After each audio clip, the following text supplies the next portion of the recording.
어젯밤 서울중앙지법은 검찰이 낸 윤석열 대통령 구속기간 연장 신청을 불허한다고 밝혔습니다. 법원은 공수처의 독립성을 강조한 공수처법 입법 취지를 사유로 들었습니다. 공수처법에는 공수처가 수사를 끝낸 사건을 검찰이 넘겨받아 기소하게 되는 경우 검찰이 신속하게 기소 여부를 결정하라고 나와 있을 뿐 어떤 추가 수사가 가능한지 별도 규정이 없다는 겁니다.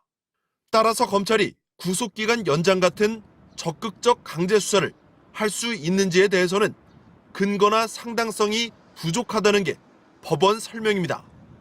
검찰은 당혹해하는 분위기입니다.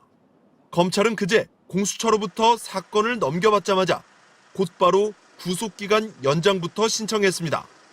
윤 대통령 구속기간이 오는 27일이면 끝나기 때문입니다.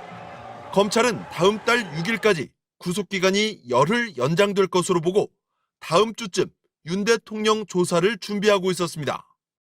중앙지검 소환조사와 서울구치소 방문조사 등이 검토됐던 것으로 알려졌습니다.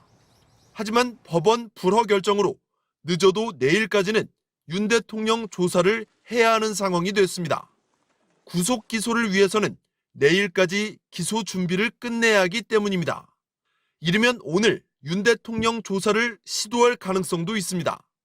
검찰은 우선 구속기간 연장을 재신청하는 방안에 무게를 두는 것으로 파악됐습니다. 조희연 전 서울교육감 사건의 경우도 공수처에서 사건을 넘겨받은 뒤 검찰이 전면적 보완 수사를 통해 유죄를 확정한 사례가 있다는 점을 적극 부각할 걸로 보입니다.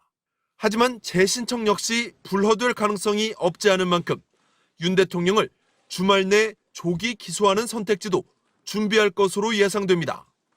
윤 대통령 변호인단은 법원 불허 발표 직후 보도자료를 내고 윤 대통령을 즉시 석방하라고 주장했습니다.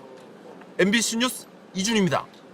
네, 공수처는 1차 구속기한으로 자체 계산한 28일보다 닷새 빠른 오늘 검찰에 사건을 넘겼습니다. 어제 강제구인과 구치소 현장 조사마저 최종 불발된 게 결정적이었는데요.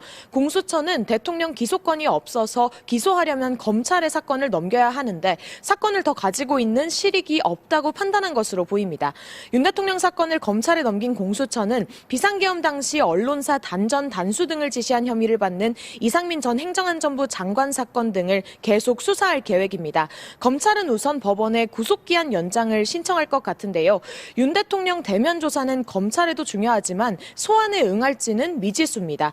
검찰은 윤 대통령 대면 조사를 다각적으로 시도한 뒤 다음 달 5일을 전후해 구속 기소할 것으로 보입니다. 지금까지 서울중앙지검에서 전해드렸습니다.